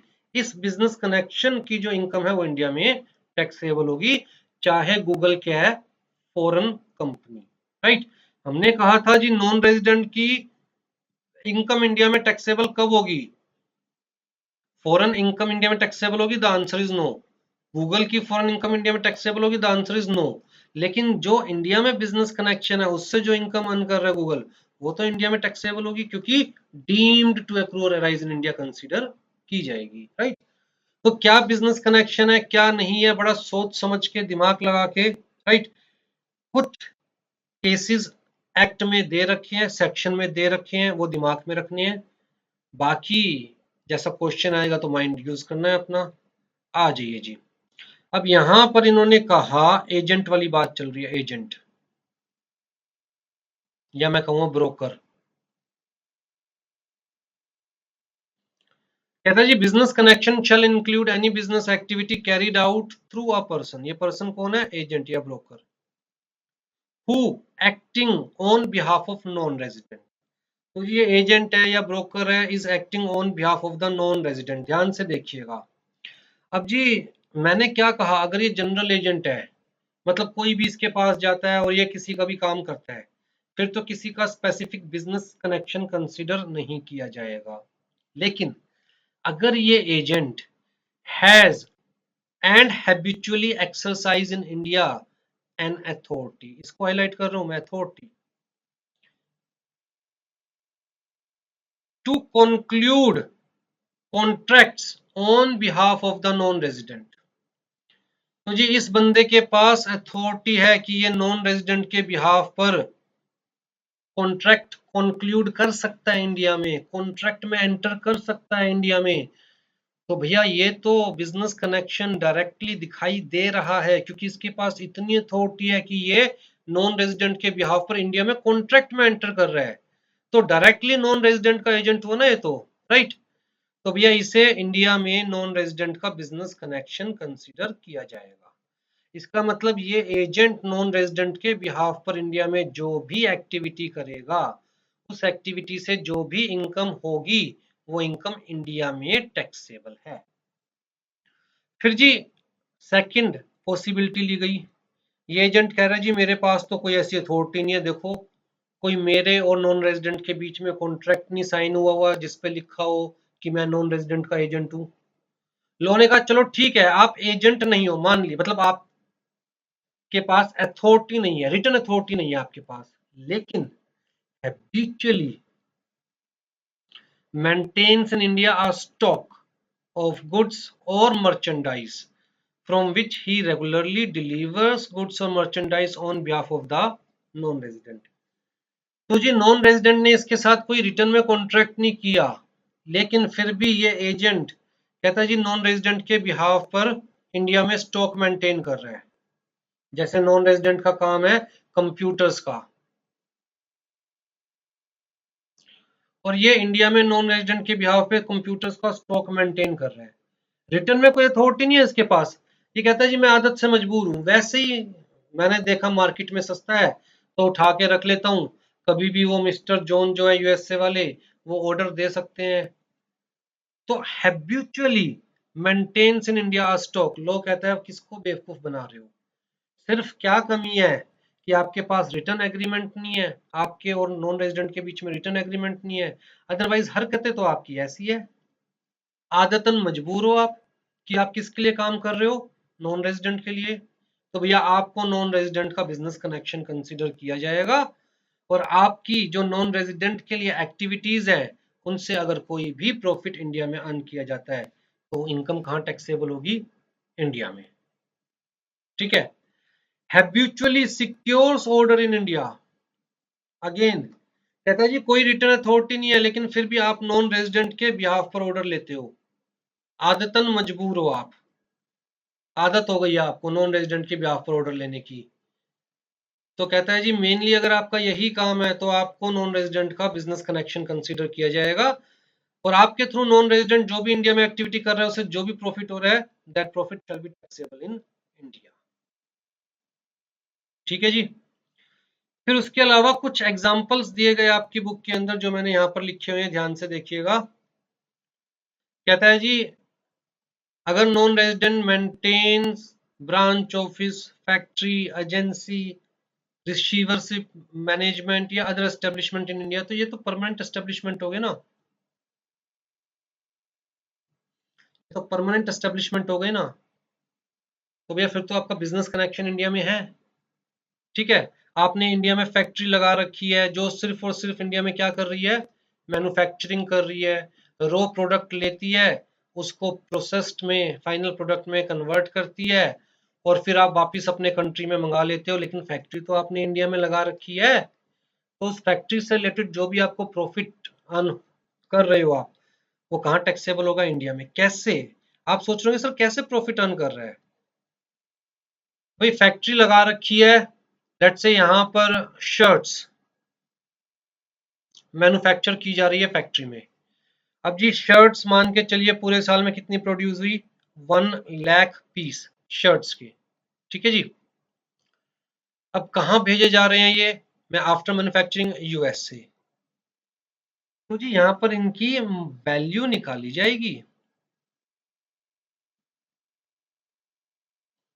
यहाँ पर इनकी वैल्यू निकाली जाएगी, उसके लिए बकायदा इनकम टैक्स के अंदर प्रोविजंस हैं कि जी आप अगर अपनी कंपनी को ये डिलीवर कर रहे हो, आप अगर यही शर्ट्स किसी बाहर वाले को डिलीवर कर रहे होते, या जिस टाइम पर आप ये शर्ट्स अपनी कंपनी को ट्रांसफर कर रहे हो उस टाइम पर सिमिलर टाइप की शर्ट कोई और बंदा आपकी कंपनी को ट्रांसफर करता तो कितने में करता, तो जी मान के चलिए वैल्यू आई 1000 रुपीज पर शर्ट की, जो भी रूल्स है उनके अकॉर्डिंग। ठीक, अभी मैं रूल समझाने के वास्ते नहीं हूँ यहाँ पर क्योंकि वो एक अलग चीज है, पर जो भी रूल्स है उनके अकॉर्डिंग कितनी वैल्यू आई, 1000 रुपीज। अच्छा कॉस्ट क्या पड़ी थी आपको, इंडिया में जो मैन्युफैक्चरिंग चल रही है उसकी कॉस्ट क्या पड़ी थी,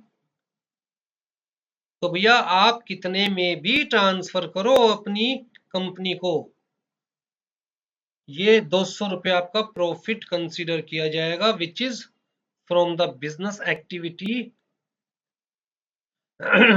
and this business activity you are doing this business activity through your business connection in India, तो ये 200 रुपये पर शर्ट का प्रॉफिट इंडिया में टैक्सेबल होगा।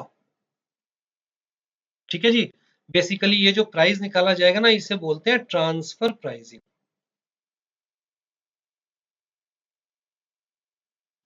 इंटरनेशनल टैक्सेशन का पार्ट है ये, फिलहाल आपके सिलेबस में नहीं है, इसे क्या बोलते हैं ट्रांसफर प्राइसिंग। तो इस मतलब बकायदा ट्रांसफर प्राइसिंग रूल्स के बेसिस पर जो इनकम टैक्स अथॉरिटी है वो प्राइस निकालेगी।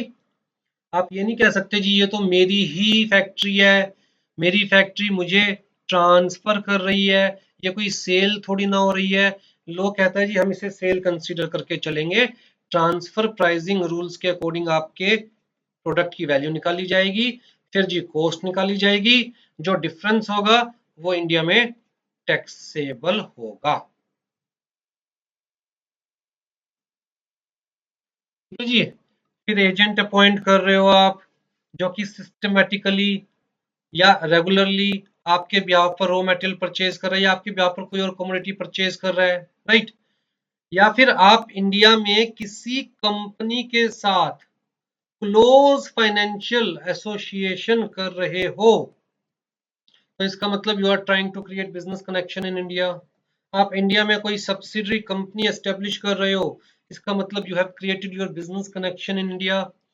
उसके अलावा फाइनेंस एक्ट 2020 ने एक और टर्म इंट्रोड्यूस करी, significant economic presence in India. अगर आपका सिग्निफिकेंट इकोनॉमिक प्रेजेंस है इंडिया में, तो मान के चला जाएगा बिजनेस कनेक्शन इन इंडिया। अब ये सिग्निफिकेंट इकोनॉमिक प्रेजेंस क्या होता है, बाद में पढ़ाऊंगा कुछ टर्म्स और समझाने के बाद। फॉर द टाइम बिंग इस टर्म को याद रखिए, सेक्शन 9 में न्यू टर्म इंट्रोड्यूस की गई है बाय फाइनेंस एक्ट 2020, लेकिन ये इफेक्टिव है with effect from assessment year 2022। तो अभी ये इफेक्टिव भी नहीं है, लेकिन ठीक है, टर्म इंट्रोड्यूस कर दी गई है तो इसके बारे में डीपली बताएंगे। अभी नहीं, थोड़ी सी टर्म्स और समझा दूं उसके बाद। आ जाओ जी। अब ये तो हमने देखा activities which shall be considered as business connection in India. अब हम देख रहे हैं activities which shall not be considered as business connection in India. इसका मतलब अगर कोई फॉरेनर इंडिया के अंदर ये एक्टिविटीज कर रहा है तो उसे business connection in India consider नहीं किया जाएगा, और इन एक्टिविटीज से उसको जो प्रॉफिट होगा that profit is not taxable in India. कौन कौन सी activities? Where a substantial part of non residents output is sold in India, Indian market, through brokers in India to various customers. दोबारा से, आप यूएसए में रहते हो, यूएसए में शर्ट्स बना रहे हो, और इंडिया में वो अलग अलग ब्रोकर्स, मतलब ये सारे अलग अलग कौन है? जनरल ब्रोकर्स,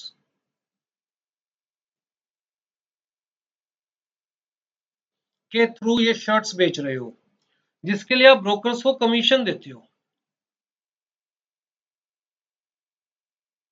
ठीक है, जिसके लिए आप ब्रोकर्स को कमीशन देते हो। फैक्ट्री कहाँ है? यूएसए में। मैनेजमेंट कहाँ है? यूएसए में। कंपनी कहाँ है? यूएसए में। प्रोडक्शन कहाँ है? यूएसए में। इंडिया में आप सेल कर रहे हो थ्रू जनरल ब्रोकर्स। इन ब्रोकर्स को आपका कनेक्शन कंसीडर नहीं किया जा सकता अगर ये ब्रोकर्स स्पेसिफिकली, एक्सक्लूसिवली, मेनली आपके लिए काम नहीं कर रहे तो, राइट। तो जो आप इनको कमीशन दे रहे हो वो कमीशन इंडिया में टैक्सेबल होगी, लेकिन जो ये नॉन रेजिडेंट को प्रॉफिट अर्न किया जा रहा है, कहता है जी वो इंडिया में डायरेक्टली टैक्सेबल नहीं होगा। तो इसको स्पेसिफिकली आपकी बुक में हाईलाइट किया हुआ है ये लाइन, ठीक। अब यहां पर कायदे से ब्रोकर्स का मतलब क्या होना चाहिए? जनरल ब्रोकर्स, मतलब जो specifically, mainly, exclusively non resident के लिए काम नहीं कर रहे। फिर जी, mere rendering of services outside India to a person carrying on business in India.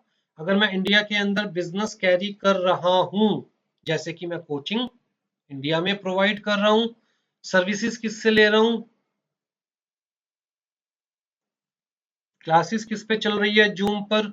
Zoom कहाँ की कंपनी है?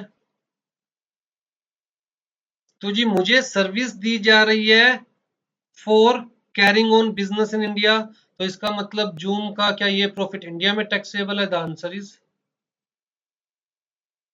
मतलब मैं जूम का इंडिया में बिजनेस कनेक्शन कंसीडर नहीं किया जाऊंगा। मैं टर्म ना गलत यूज कर रहा हूँ, इंडिया में टैक्सेबल है या नहीं है वो एक अलग चीज है, वो एक अलग मैटर है, बाद में देखेंगे। मैं इंडिया में जूम का बिजनेस कनेक्शन कंसीडर नहीं किया जाऊंगा, फिलहाल हम सिर्फ बिजनेस कनेक्शन के पॉइंट ऑफ व्यू से बात कर रहे हैं, ठीक है। तो इधर कहता है जी, वेयर एन इंडियन एक्सपोर्टर, मान के चलिए मैं इंडियन एक्सपोर्टर हूं, मैं इंडिया में शर्ट्स मैन्युफैक्चर करता हूं और वो यूएसए में एक्सपोर्ट करता हूं। अब यूएसए में डायरेक्ट एक्सपोर्ट नहीं कर सकता ना, यूएसए में किसी न किसी एजेंट के थ्रू ही बेचना पड़ता है, राइट। जैसे अगर कोई फॉरेनर इंडिया में सामान बेचना चाहता है तो किसी इंडियन एजेंट के थ्रू बेचेगा। अगर मैं यूएसए में सामान बेचना चाहता हूँ तो किसी ना किसी फॉरेनर एजेंट के थ्रू बेचूंगा, तो भैया उस एजेंट को मुझे कमीशन भी देनी पड़ेगी। ठीक है जी। तो लॉ ने कहा कि जो कमीशन मैं उस एजेंट को आउटसाइड इंडिया दे रहा हूं, वो कमीशन इंडिया में टैक्सेबल नहीं है, shall not be deemed to accrue और अराइज इन इंडिया।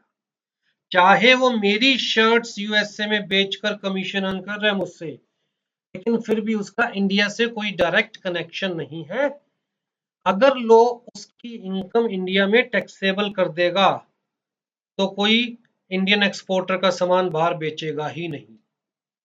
अगर इसको भी डीम्ड टू एक्रू और अराइज इन इंडिया कंसीडर कर लिया गया होता और इंडिया में ये कमीशन टैक्सेबल कर दी गई होती नॉन रेजिडेंट की, तो कोई नॉन रेजिडेंट इंडियन एक्सपोर्टर का सामान बाहर बेचता ही नहीं और इंडियन एक्सपोर्ट को बहुत हैवी लॉस बियर करना पड़ता।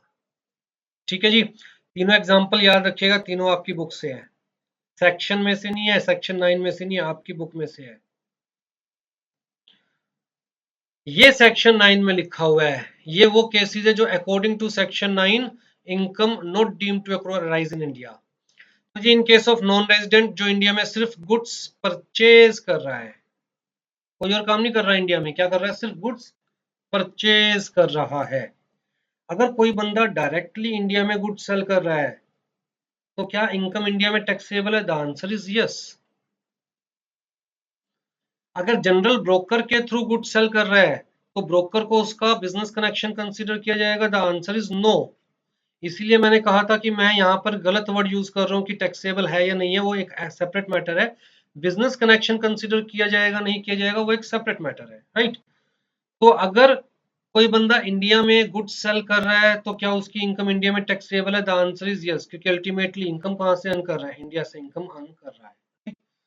लेकिन अगर सिर्फ इंडिया में परचेज कर रहा है और कोई किसी तरह की एक्टिविटी नहीं है इंडिया में सिर्फ क्या कर रहा है, परचेज कर रहा है इंडिया से, कहता है जी वो इनकम डीम्ड टू एक्रू और अराइज इन इंडिया कंसीडर नहीं की जाएगी।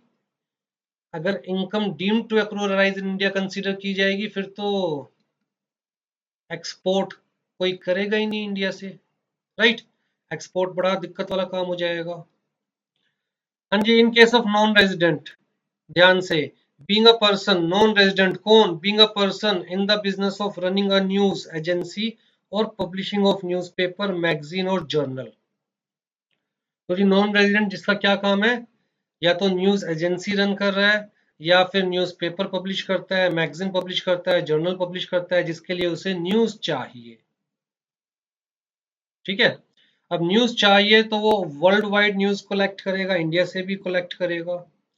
लॉ ने कहा कि भैया अगर वो न्यूज इंडिया में कलेक्ट कर रहा है और अपने देश में जाकर अपने चैनल पर दिखा रहा है जिससे वो इनकम अर्न कर रहा है, that income shall not be considered as deemed to accrue और अराइज इन इंडिया। सिंपल सी बात।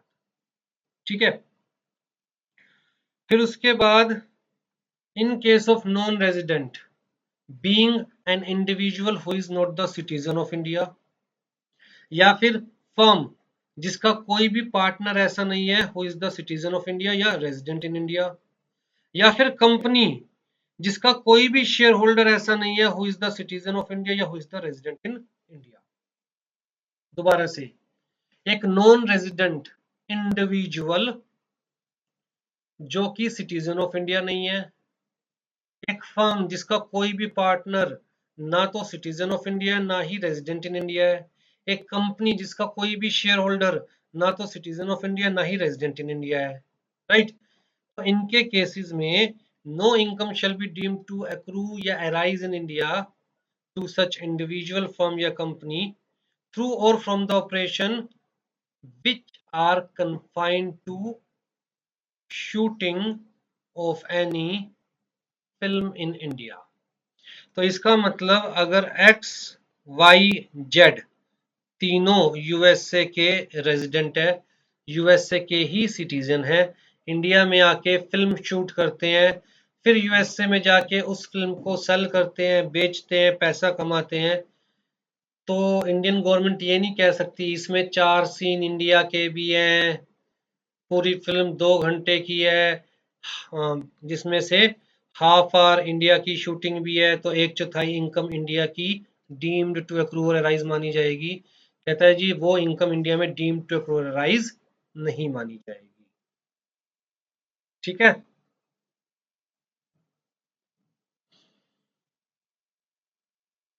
In case of business of which all operations are not carried out in India, तो वो चीज तो मैं आपको बता ही चुका हूँ। अगर कोई बाहर की कंपनी है जिसके कुछ ऑपरेशंस इंडिया में कैरी किए जा रहे हैं, कुछ यूएसए में कैरी किए जा रहे हैं, तो इंडिया में तो सिर्फ उन्हीं ऑपरेशंस की इनकम टैक्सेबल होगी ना, सारे ऑपरेशंस की इनकम थोड़ी ना टैक्सेबल होगी। ऐसा थोड़ी ना फॉरेन कंपनी अपनी सारी इनकम के लिए टैक्स इंडिया में पे करेगी। जो इंडिया में एक्टिविटीज की जा रही है, उस एक्टिविटी से जो भी प्रॉफिट है, खाली उसी के लिए तो इंडिया में टैक्स पे किया जाएगा। यहां तक बताइए जी, कोई डाउट हो तो। अभी तक हमने क्या किया है, सेक्शन 9 के पॉइंट ऑफ व्यू से देखें तो सेक्शन 9 ने क्या कहा था। सबसे पहले तो सेक्शन 9 ने बिजनेस कनेक्शन की बात की थी, तो इतनी लंबी चौड़ी डिस्कशन हम बिजनेस कनेक्शन पे कर रहे थे। बाकी चीजों पे लंबी चौड़ी डिस्कशन करने की जरूरत नहीं है, क्योंकि छोटी सी चीज है। अगर एसेट या प्रॉपर्टी या सोर्स ऑफ इनकम इंडिया में है, तो income shall be taxable in India. अब बात की जा रही है सैलरी के ऊपर। आ जाइए जी सैलरी के ऊपर।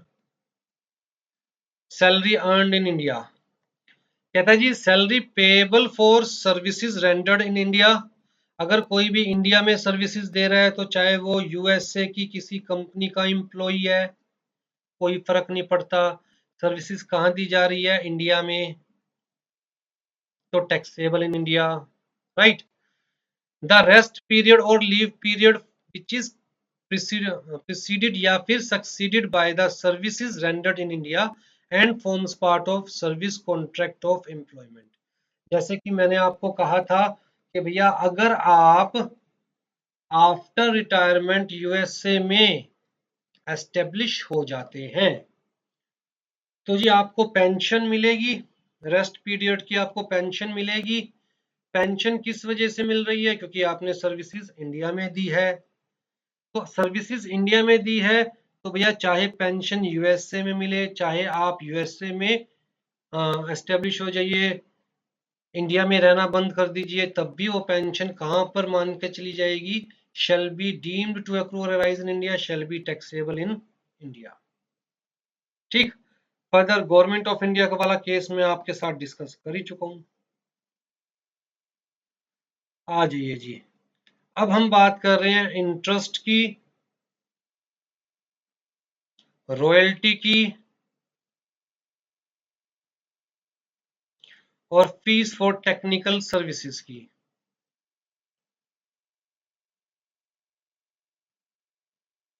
ध्यान से देखिएगा। सेक्शन 9 कहता है कि अगर इंटरेस्ट पे किया जा रहा है, इंटरेस्ट क्या है, जिसको मिल रहा है उसके हाथ में इनकम है ना, जिसको मिल रहा है उसके हाथ में क्या है, इनकम। अगर गवर्नमेंट ऑफ इंडिया इंटरेस्ट पे करती है, तो चाहे वो रेजिडेंट को कर रही है, नॉन रेजिडेंट को कर रही है, या फिर resident but not ordinary resident को कर रही है, शैल बी टैक्सेबल इन इंडिया। बात खत्म। गवर्नमेंट ऑफ इंडिया अगर किसी को इंटरेस्ट पे कर रही है, तो वो interest shall be deemed to accrue और अराइज इन इंडिया, चाहे वो पैसा कहीं भी इन्वेस्ट किया गया हो, इन इंडिया या आउटसाइड इंडिया। तो जी इस चार्ट को ध्यान से देखिए। मैंने कहा कि income payable by government of India, चाहे वो रेजिडेंट को दे रही है या नॉन रेजिडेंट को, कोई फर्क नहीं पड़ता। चाहे वो इन इंडिया दे रही है या आउटसाइड इंडिया दे रही है, कोई फर्क नहीं पड़ता। चाहे, कहता है जी पैसा मतलब मनी कहीं भी यूज किया गया हो, कोई फर्क नहीं पड़ता। अगर गवर्नमेंट ऑफ इंडिया किसी को इंटरेस्ट की इनकम दे रही है, तो वो income shall be deemed to accrue और arise in India, shall be taxable in India. बात खत्म। ठीक है जी। आ जाइए जी, इंटरेस्ट का सिनेरियो खत्म हो गया, मतलब गवर्नमेंट ऑफ इंडिया का। अब अगर इंटरेस्ट दिया जा रहा है by a person who is resident, payable by a person who is resident, मतलब एक रेजिडेंट इंटरेस्ट पे कर रहा है, रेजिडेंट इनकम दे रहा है सामने वाले को, तो जी इंडिया में डीम्ड टू एक्रू और अराइज कंसीडर की जाएगी। रेजिडेंट अगर किसी को इंटरेस्ट दे रहा है तो वो इंटरेस्ट डीम्ड टू एक्रू और अराइज इन इंडिया कंसीडर किया जाएगा, एक्सेप्ट, सिर्फ किस केस में कंसीडर नहीं किया जाएगा, कहता है जी इंटरेस्ट किसी न किसी पैसों पे दिया जाएगा, अगर मान के चलो इस पैसे को बाहर आउटसाइड इंडिया यूटिलाइज किया गया है, where the interest is payable in respect of debt, मतलब in respect of money incurred या money borrowed and used for the purpose of business or profession carried on by such person outside India। अगर इस पैसे को outside India use किया गया है, तो जी इंडिया में तो यूज नहीं किया गया इस पैसे को, तो इसके नाम का जो इंटरेस्ट पेएबल है बाय द रेजिडेंट वो इंडिया में टैक्सेबल नहीं होगा। लेकिन अगर इस पैसे को इंडिया में यूज किया गया है तो भैया चाहे जो इंटरेस्ट पेएबल है वो किसी रेजिडेंट को है या नॉन रेजिडेंट को है, कोई फर्क नहीं पड़ता, that shell be taxable in India. अगर मान लो कोई नॉन रेजिडेंट इंटरेस्ट पे कर रहा है, अगर कोई नॉन रेजिडेंट इंटरेस्ट पे कर रहा है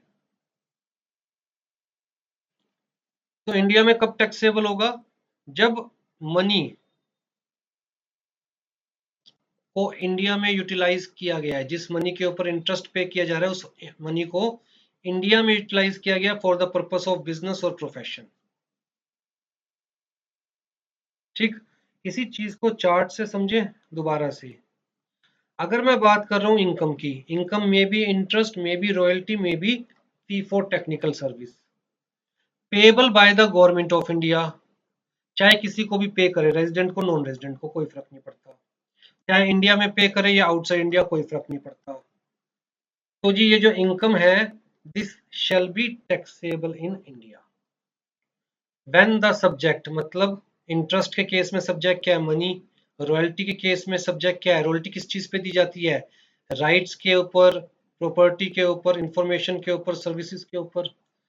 फी फॉर टेक्निकल सर्विसेज किस चीज पे दी जाएगी, फीस टेक्निकल सर्विसेज मिलने पर, राइट। तो when the subject is used for any purpose, कहता है इंडिया में यूज करो आउटसाइड इंडिया यूज करो कोई फर्क नहीं पड़ता। तो कुल मिला के यूनिवर्सल रूल क्या है, अगर गवर्नमेंट ऑफ इंडिया इनकम दे रही है either in the form of interest, royalty or fee for technical service, that income shall be taxable in India in every case। खत्म। दूसरा चार्ट समझिए जी, अगर इनकम कौन दे रहा है, पेएबल बाय रेजिडेंट, इनकम का मतलब वही इंटरेस्ट, रॉयल्टी या फिर फी फॉर टेक्निकल सर्विसेज, चाहे वो रेजिडेंट को दे रहा है या नॉन रेजिडेंट को, चाहे इंडिया में दे रहा है या आउटसाइड इंडिया, कहता है जी टैक्सेबल इन इंडिया।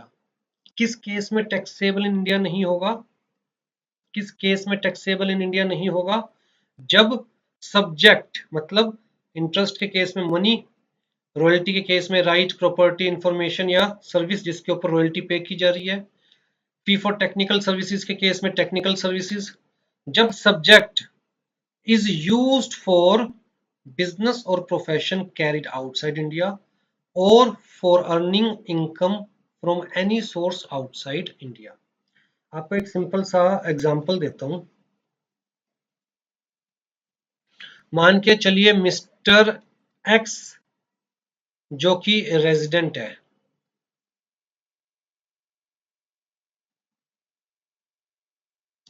इन्होंने मनी बोरो किया किससे, मिस्टर वाई से जो कि नॉन रेजिडेंट है, ठीक है। अब जी मिस्टर एक्स ने जो मनी बोरो किया वो कहां इन्वेस्ट किया, इन्वेस्टेड इन यूएसए, तो इंडिया में तो इन्वेस्ट नहीं किया ना ये मनी, तो invested in USA for the business या प्रोफेशन सेटअप इन यूएसए, तो मिस्टर एक्स मिस्टर वाई को क्या देंगे, इंटरेस्ट। तो जी ये इंटरेस्ट की इनकम क्या इंडिया में टैक्सेबल है, the answer is no, because the subject means money, is not used in India, the subject is used outside India. तो मिस्टर वाई की ये इंटरेस्ट इनकम इंडिया में deemed to accrue rise consider नहीं की जाएगी, ठीक है।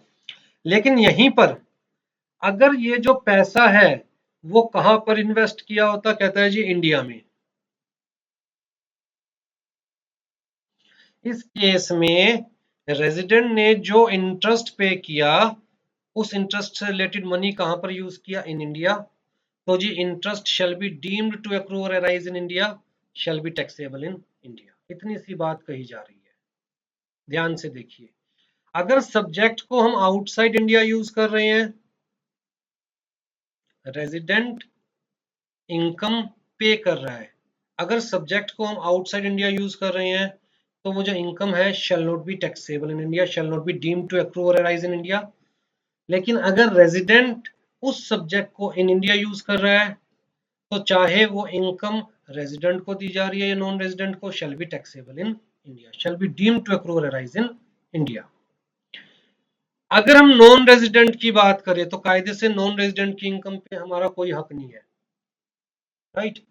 लेकिन नॉन रेजिडेंट अगर इनकम पे कर रहा है किसको, किसी भी रेजिडेंट या नॉन रेजिडेंट को, तो वो इनकम इंडिया में कब टैक्सेबल होगी, when the subject is used for business और profession carried in India.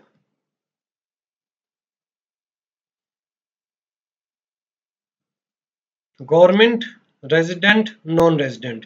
Government के केस में कहता है income shall be taxable in India, non और रेजिडेंट अगर इनकम पे कर रहा है तो shall be taxable in India except in case where the source is not used in India.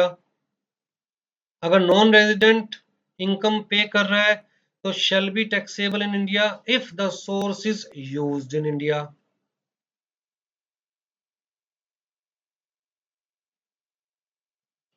बताओ जी कोई डाउट हो तो, ये हमारा स्कोप ऑफ टोटल इनकम खत्म। डाउट तो बहुत सारे हो गए, इनफैक्ट आधे बच्चों को तो समझ में भी नहीं आया होगा क्या हो गया, ये कैसी कैसी बातें की जा रही थी बहकी बहकी सी। जब इस लेक्चर को दोबारा सुनोगे, 3 बार सुनोगे, तो धीरे धीरे करके पेन डाउन करना पड़ेगा, अलग अलग केसेस को अपने हाथ से पेन डाउन करना पड़ेगा। एक मैं ओवरव्यू सिंपल सा दे दूं, सेक्शन 5 ने कहा scope of total income, section 5 ने दो वर्ड्स इंट्रोड्यूस करे, deemed to be received in India, deemed to be accrue और arise in India. Deemed to be received in India section 7 ने स्पेसिफाई किया, जो कि आसान सा था, उसमें सिर्फ 3 ही केस दे रखे थे और वो तीनों केस आपको, चारों केस आपको इजीली याद हो जाएंगे। दिक्कत है डीम्ड टू एक्रू और अराइज इन इंडिया, जो कि सेक्शन 9 ने दे रखा है। सेक्शन 9 कहता है जी आपको ये सारी चीजें कंसीडर करनी है, ये सारी चीजें कंसीडर करनी है आपको। अब इसमें ज्यादातर सारे केस आसान है, सैलरी का केस आसान है, salary payable by government of India to citizen of India for services outside India, वो बता दे taxable in India. Indian company ने डिविडेंड पे किया तो shall be taxable in India. उसके अलावा टैक्सेबिलिटी ऑफ डिविडेंड हमने सेक्शन 8 में भी पढ़ ली है, जहां हमें कहा गया जी final dividend is taxable on the basis, on paid basis, declared basis और distributed basis, whichever is earlier. interim dividend is taxable in India on the basis of on receipt basis only, ठीक। फिर जी यहाँ पर कहा गया जी certain income, तो हमें case बताए गए जी इंटरेस्ट वाली इनकम, रॉयल्टी वाली income, fee for technical services वाली इनकम। यहाँ पर 3 केस बताए गए, अगर ये इनकम पे कर रही है गवर्नमेंट ऑफ इंडिया, अगर ये इनकम पे कर रही है रेजिडेंट, अगर ये इनकम पे कर रहे हैं non resident. Government of India ये इनकम पे कर रही है, जिसको मर्जी पे करे, जहां मर्जी यूज किया गया वो source, taxable in India. Resident ये इनकम पे कर रहा है, जिसको मर्जी पे करे, सोर्स अगर इंडिया में यूज किया गया तो टैक्सेबल इन इंडिया, सोर्स अगर आउटसाइड इंडिया यूज किया गया तो not taxable in India. Non resident के केस में कहा गया जी generally not taxable in India, लेकिन अगर सोर्स इंडिया में यूज किया गया है तो टैक्सेबल इन इंडिया। इतना सा है पूरे लेक्चर का सार। बाकी बिजनेस कनेक्शन, और बिजनेस कनेक्शन के पॉइंट ऑफ व्यू से बहुत लंबी चौड़ी चीजें नहीं है, आपको एक तो एजेंट का कंसेप्ट दिमाग में रखना है सबसे पहली चीज, और दूसरी चीज कहता है जी अगर परमानेंट एस्टेब्लिशमेंट इंडिया के अंदर है, kind of factory, kind of office, kind of godown, अगर ये इंडिया में परमानेंट एस्टेब्लिशमेंट, तो ये आपका बिजनेस कनेक्शन इंडिया के अंदर है। अगर आप इंडिया में प्रोडक्शन कर रहे हैं, चाहे सेल नहीं कर रहे, तब भी बिजनेस कनेक्शन इंडिया में कंसिडर किया जाएगा, राइट। अगर आप क्लोज फाइनेंशियल एसोसिएशन कर रहे हैं किसी कंपनी के साथ, तो भी बिजनेस कनेक्शन इंडिया में कंसिडर किया जाएगा। आपने अपनी सब्सिडरी कंपनी खोल लिया इंडिया में, तो सब्सिडरी कंपनी को बिजनेस कनेक्शन कंसिडर किया जाएगा। आपका कोई सिग्निफिकेंट इकोनॉमिक प्रेजेंस है इंडिया में, तो भी वो सिग्निफिकेंट इकोनॉमिक प्रेजेंस आपका इंडिया में बिजनेस कनेक्शन कंसिडर किया जाएगा, राइट।